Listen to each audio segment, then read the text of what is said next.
So when we have life and we have a perpetual possibility for life, then we can also perpetuate our business models.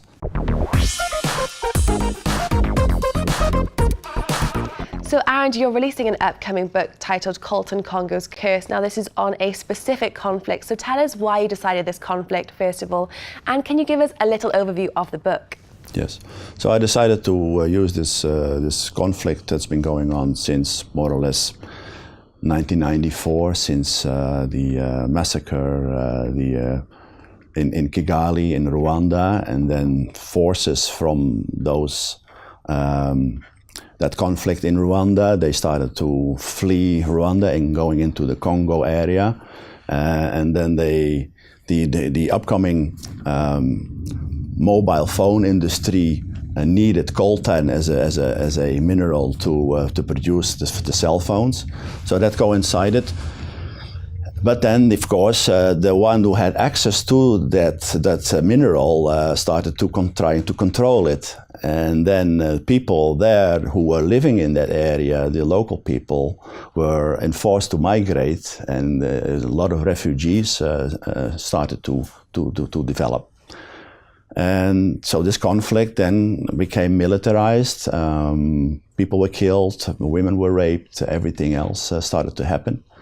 And I try to describe this in my book from the start. For example, it starts during the genocide in Rwanda, and it talks about a trader in Geneva who happened to be also one of the UN peacekeepers in Rwanda in that age.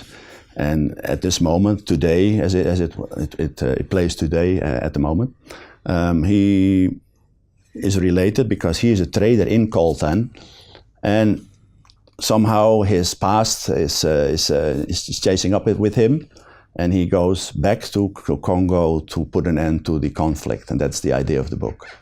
And despite it being a fiction novel, it's quite close to home because your wife works for the organizations that also work. Yes, she worked with Médecins Sans Frontières, the Doctors Without Borders.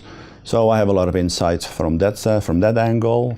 So I think the book is based upon authentic historical fact, but it of course is a fiction fact story. It integrates my view on life, the system's view on life, because the guy who wants to solve the problems is going to use system science to help the local people and to restore the balance, the equilibrium between exploitation, exploration, and social cohesion.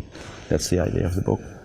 And in light of that, so you sent us a passage over and we thought it was great. And there was one passage in particular which said that substance of life is the same as substance of business. Yes. So talk us through this a little bit. What did you mean by that?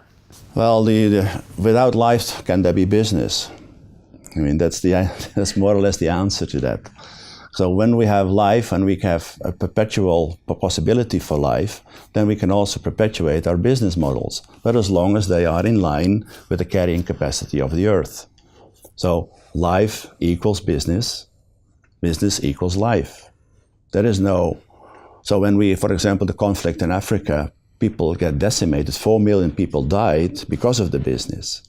But that doesn't make the business sustainable, you see. It only makes the business possible by enforcement.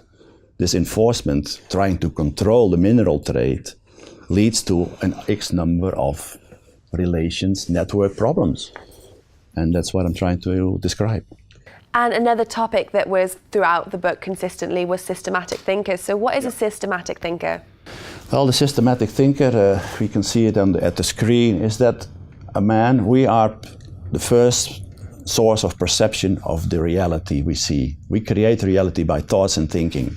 But we have to take into account every relationship we encounter. So our relationship with ecological balance, our relationship with business, our relationships with people, our relationships with everything in the world, even from the tiniest molecules to the largest mammals, we are related, interconnected, interdependent, and also intertwined, more or less, to survive, because we cannot live without part of the system.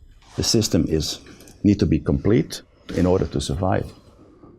And that is what I think about systems thinking, and this is a new way to measure sustainability by steering the processes, by all the information you can get. So we're looking at all the networks, all the relationships.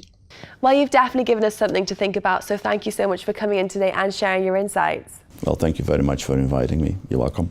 That's all from us here in the Geneva studios, but if you did like this interview, then please do like and comment on dukascopy.tv.